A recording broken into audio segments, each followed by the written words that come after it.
सरजू नदी के किनारे एक बहुत भव्य राज्य था जिसका नाम अयोध्या था।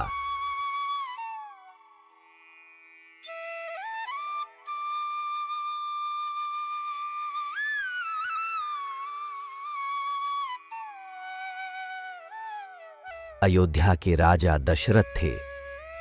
राजा दशरथ की 3 पत्नियां थीं, कौशल्या, सुमित्रा, कैकई। शादी के कई वर्ष बीत गए लेकिन उनका कोई पुत्र नहीं था।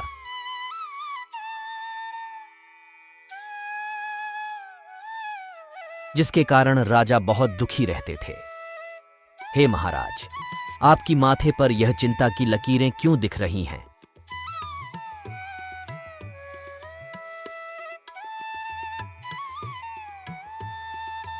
गुरुदेव, भगवान की कृपा से मेरे पास सब कुछ है, धन है, दौलत है, ऐश्वर्य है, लेकिन पुत्र नहीं है। मेरे उपरांत इस राज्य को कौन संभालेगा? बस हमें दुख इस बात का है, यह हमारे कोई संतान नहीं है। मुझे तो भय इस बात का है कि कहीं सूर्य वंश का सूर्य दशरथ के साथ ही समाप्त ना हो जाए। आप निराश मत होइए, आपकी मनोकामना सूर्य देव अवश्य पूर्ण करेंगे, परंतु उसके लिए पुत्र कमेष्ठी यज्ञ करना होगा। ठीक है गुरुदेव, आप यज्ञ का तैयारी करें। यज्ञ के पश्चात राजा दशरथ को 4 पुत्र रत्न की प्राप्ति हुई, राम, भरत, लक्ष्मण, शत्रुघ्न। धीरे धीरे समय बीतता गया और चारों राजकुमार बड़े हो गए। जब राम जी गुरु जी के साथ वन जा रहे थे तो उन्होंने तारिका नामक राक्षस का वध किया।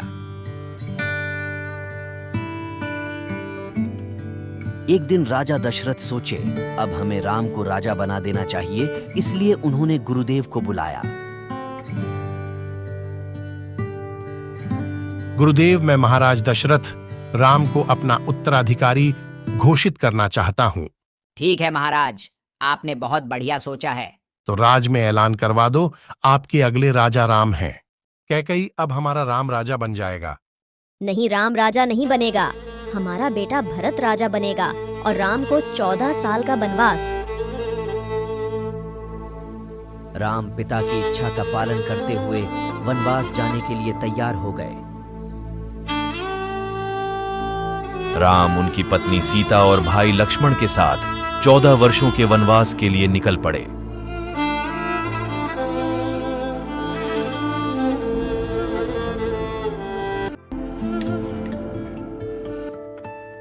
इस दौरान भरत को जानकारी प्राप्त हुई कि उनकी मां ने ऐसा किया है, तो उन्होंने राम को वापस लाने का विचार किया।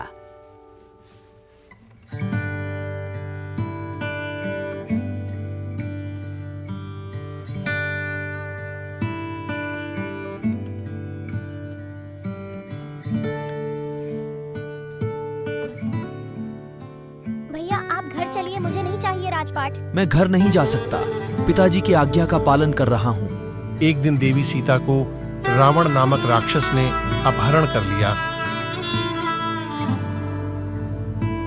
अपहरण करके अपने साथ माता सीता को लंका ले गया।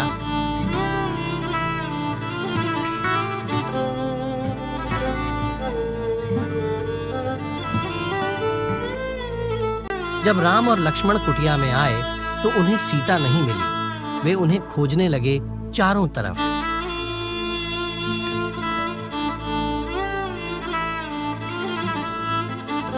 खोजते खोजते कई दिन बीत गए। फिर एक दिन किष्किंधा पहुंचे।